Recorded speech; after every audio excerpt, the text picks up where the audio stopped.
most governments on the African continent have never appreciated the importance of data in planning. Statistics are necessary, statistics are an inconvenience. I locate part of this problem with the kind of leadership that took over the African states after independence. You had a leadership that was concentrated in power, that concentrated in power and power retention. You had great luminaries like Kwame Nkrumah saying in his famous statement, "Seek ye the political kingdom first." So anything that was developmental,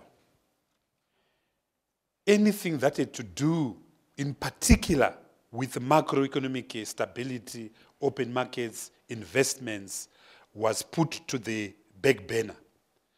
So if you look at the dominant discourse of Africa in its first 4 decades, it's a decade of one-party states. It's a decade of exclusion.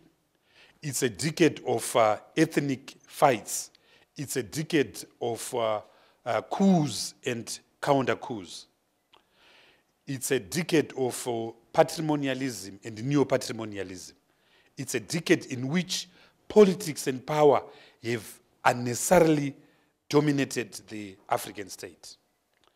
Until as recent as 2000, talk of macroeconomic stability in the form of low inflation, in the form of positive growth rates, GDP growth rates, in the form of positive rates of interest was unknown and was an anathema.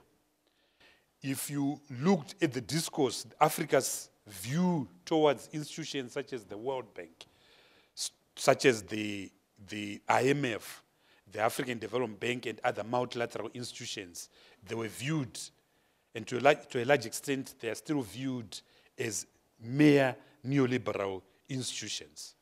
So the economy, data, and statistics really took a back burner, really took a backstage. Now, my experience in government in 2009, I started work on the 16th of February, 2009 in government. Zimbabwe had experienced for 11 years a recession from 1997 to 2008, a period in which the economy lost 60% of its value. We had a very weak office called the Zimbabwe Central Statistical Office, manned by very few individuals. The experts had left to countries like this one. There are 4 million Zimbabweans in the diaspora. Now, the last statistics that were taken by our Central Statistical Office on inflation were in July of 2008. And at that time, official inflation had reached 231 million %. Month-on-month inflation was 1 million %.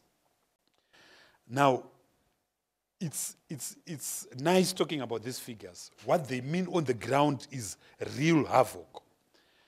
Where you have a situation where you've got the last budget we did in 2008 was expressed in quadrillions, whatever that means. When I used to grow up, I used to think that you ended up counting by 1 million. But thanks to Robert Mugabe, I knew that there were billions, zillions, trillions, and quintillions. Those of you in the know that the last currency we printed, the last Zimbabwean currency we printed was $100 trillion note that couldn't buy you 2 bottles of fizzy drink. So when I came into government, even computers could not cope with the madness of the monetary regime that was there. And one of the first fights we had was how to calculate the GDP of 2008. It was a nightmare. So we had the Ministry of Economic Planning producing its own figures. We had the Ministry of Finance, my own ministry, producing its figures. We had the World Bank producing its own figures. We had the Central Bank producing its own figures. And at the end of the day, we actually negotiated a thumb-sucked figure of $3.8 billion. So that in 2011, when things got better, we actually had to kind of rebase retrospectively.